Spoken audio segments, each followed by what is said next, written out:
بھیجی ہے میں نے نعت مقدس صبا کے ہاتھ، بھیجی ہے میں نے نعت مقدس صبا کے ہاتھ، نعمت قبولیت کی لگے گی گدا کے ہاتھ۔ بھیجی ہے میں نے نعت مقدس صبا کے ہاتھ، نعمت قبولیت کی لگے گی گدا کے ہاتھ۔ اور شاعر عقیدے کا شعر کہتا ہے، دیتا تو سب خدا ہے۔ آج کچھ لوگ اعتراض بھی کرتے ہیں نا کہ جو مانگنا ہے اللہ صاحب سے مانگیے، کسی اور سے نہ مانگیے، شرک ہے، اللہ صاحب سے مانگیے۔ شاعر کہتا ہے دیتا تو سب خدا ہے۔ حضور شرف ملت تشریف فرمائے، میں بھی کچھ باتیں عرض کروں گا، مگر شعر و سخن کے بادشاہ ہیں، تاجور ہیں، جو ان کے قدموں میں آ جاتا ہے اللہ کی قسم اسے شاعری کا شعور آ جاتا ہے۔ دیتا تو سب خدا ہے مگر اتنی بات ہے، جو کچھ ملے گا آپ کو وہ مصطفیٰ کے ہاتھ۔ جو کچھ ملے گا آپ کو، دیتا تو سب خدا ہے مگر اتنی بات ہے، جو کچھ ملے گا آپ کو وہ مصطفیٰ کے ہاتھ۔ درود شریف پڑھ لیں، اللہم صلی علی سیدنا و مولانا محمد بارک وسلم، صلاۃ و سلاما علیک یا رسول اللہ، صلاۃ و سلاما علیک یا نبی اللہ۔ رفیقان گرامی قدر، آج ہم اور آپ اپنے زمانے کے قطب، ولی کامل، عارف باللہ، شریعت و طریقت کے تاجدار، اور جن کے ولی ہونے کی سب سے بڑی پہچان یہ کہ جو انہیں دیکھتا اسے خدا یاد آ جاتا۔ سرکار احسن العلماء علیہ رحمت و رضوان کی مقدس اور عالی مرتبت بارگاہ میں غلامانہ خراج کے لیے حاضر ہوئے۔ میں دو باتیں عرض کروں اور اس کے بعد ابھی 11 ستمبر کو بزم قاسمی برکاتی میں سرکار احسن العلماء کی نظر تھی۔ اس وقت میں نے چند مضامین کے ٹکڑے اور کتابوں سے کچھ باتیں نکال کے میں نے لکھا تھا، مرتب کیا تھا، وہ میرے پاس موجود ہے۔ میں چاہوں گا کہ حضور شرف ملت اگر اجازت دیں تو میں وہی پڑھ دوں گا اور جہاں مناسب سمجھوں گا اس کی تشریح بھی کر دوں گا۔ آپ نے دیکھا ابھی کہ ہمارے جامعہ کے دو طالب علم، ایک سائل تھے، دوسرے مفتی تھے۔ شاندار سوالات بھی تھے اور جوابات بھی۔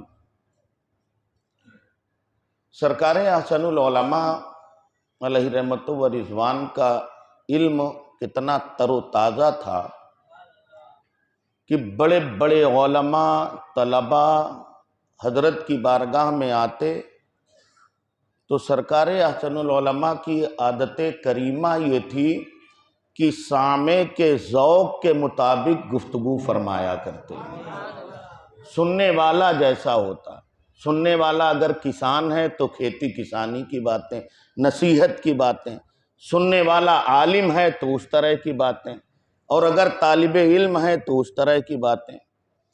میرے استاد نور اللہ مرقدہ حضرت مفتی معراج القادری صاحب رحمۃ اللہ تعالی علیہ، انہوں نے اپنا ایک واقعہ لکھا کہ شارح بخاری برکاتی مفتی حضرت مفتی شریف الحق امجدی علیہ رحمت و رضوان، جن پر سرکار احسن العلماء کو بے انتہا اعتماد تھا، مفتیوں میں ان سے زیادہ اعتماد سرکار احسن العلماء کو کسی پر نہیں تھا، اسی لیے شارح بخاری کو سرکار احسن العلماء برکاتی مفتی فرماتے تھے۔ اور سرکار مفتی شریف الحق امجدی رحمت اللہ تعالی علیہ کو اپنے ان سرکاروں سے جو نیاز مندیاں تھیں وہ بھی اپنی مثال آپ ہے۔ برکاتی مفتی ان کے علم کی بنیاد پر فرماتے سرکار احسن العلماء تو وہ اکڑ نہیں گئے، بلکہ زمانے نے دیکھا کہ وہ بوڑھے مفتی جب بھی بارگاہ میں حاضر آتے نگاہیں جھکی ہوتی اور جتنی دیر بیٹھتے حد ادب میں رہتے اور پھر ادب ہی سے اٹھ کے تشریف لے جاتے، اپنے متعلقین اور تلامذہ کو تلقین کرتے کہ حضرت سے ملاقات کرنا مگر زیادہ دیر ان کی بارگاہ میں نہ بیٹھنا، حضرت دل پڑھ لیا کرتے ہیں۔ اللہ، یہ سرکار احسن العلماء، علم کا کوئی جواب نہیں۔ جب سرکار احسن العلماء وصال فرما گئے، ہماری نگاہوں سے پوشیدہ ہو گئے، تو کچھ یاران میکدہ نے کہا مارارا سے علم اٹھ گیا۔ اللہ اکبر، اگر یہاں سے علم اٹھ جائے گا تو کس کے پاس باقی بچے گا؟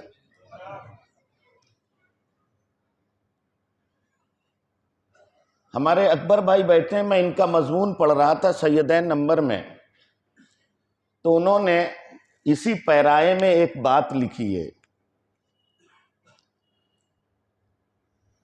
اللہ کی قسم سرکار احسن العلماء نے اپنی اکثر صفات کا مظہر اور اپنے مشن کا مظہر اپنے شہزادگان مرتبت اور ہمارے آقاؤں کو بنا دیا ہے۔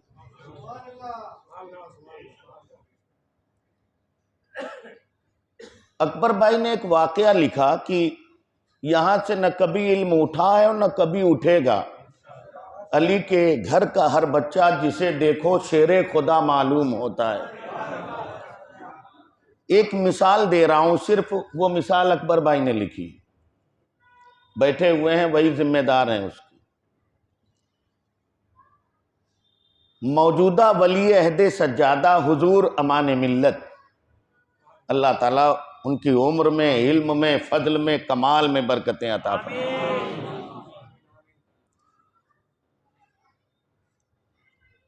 ایک شخص آیا اور کہا، بہت پہلے کی بات ہے یہ، بچپنے کا عالم رہا ہوگا، بہرحال یہ شعور تو نہیں رہا ہوگا۔ ایک شخص آیا، اس نے کہا حضور میرا بچہ بڑا شریر ہے، پڑھنے میں من نہیں لگاتا اور بستر پر پیشاب کر دیتا ہے، بتاتا نہیں ہے، حضور دعا کر دیجئے کہ میرے بچے کا من پڑھنے میں لگنے لگے اور میرے بچے کا پیشاب بند ہو جائے۔ حضور امان ملت نے دعا فرمائی تو دعا کے جملے کیا ہیں؟ اے اللہ ہمارے بھائی کے اس بچے کا دل پڑھنے میں لگنے لگے اور جب اسے پیشاب آئے تو اپنے ماں باپ کو بتا دے۔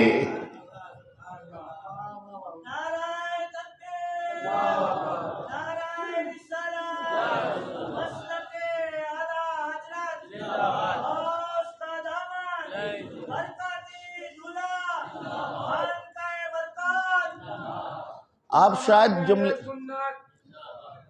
شاید جملے کی نزاکت پہچان نہ سکے یا سمجھ میں نہیں آئی بات۔ آپ اگر آ جاتی تو اتنی خاموشی سے استقبال نہ ہوتا یار۔ کیا کہا تھا اس نے؟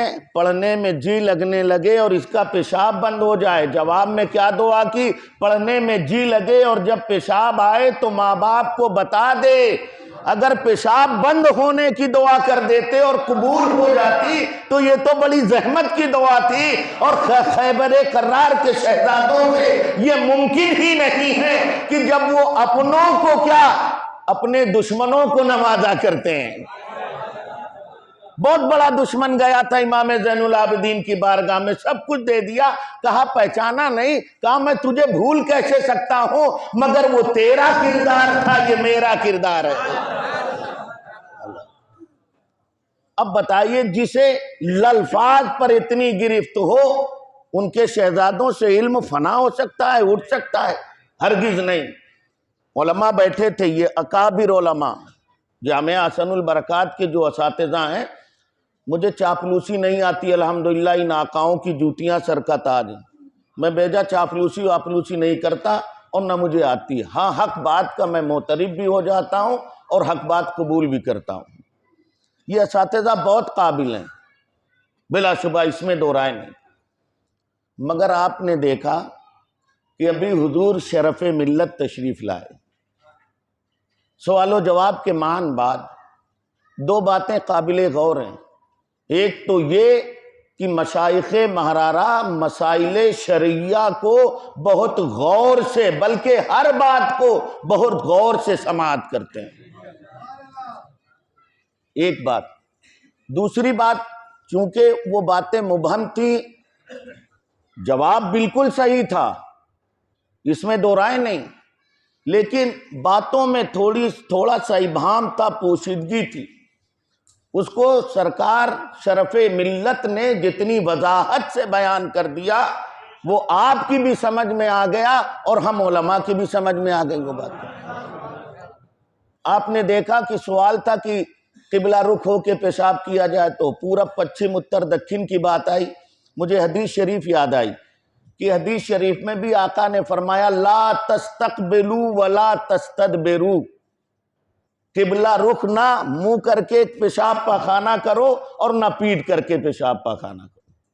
اور پھر دوسرا جملہ کہ آفاقی مذہب پوری دنیا کا مذہب ہے تو ہر جگہ پچھم ہی کی جانب قبلہ نہیں ہے، ہم ہندوستانیوں کا قبلہ پچھم کی جانب ہے، خود مدینہ شریف کے باشندوں کا قبلہ پچھم کی جانب نہیں ہے بلکہ دکھن کی جانب ہے۔ اللہ اکبر۔ تو یہ مضبوط نظر، یہ اس بات کی واضح دلیل اور بین ثبوت ہے کہ انہیں صرف علم دنیا نہیں آتا ہے، اپنے بزرگوں کے صدقے میں بڑے بڑے علماء آج بھی کاسہ گدائی لیے ان کی بارگاہوں میں کھڑے رہتے ہیں، اور یہ سب فیضان ہے سرکار احسن العلماء کا اور ان کی مشقتیں اور ان کی تعلیمات کا ثمرہ ہے۔ اب اگر اجازت ہو تو جو میں نے لکھا ہے میں اسے پڑھ دوں اور جہاں وضاحت ہوگی میں اس کی وضاحت بھی کر دوں گا۔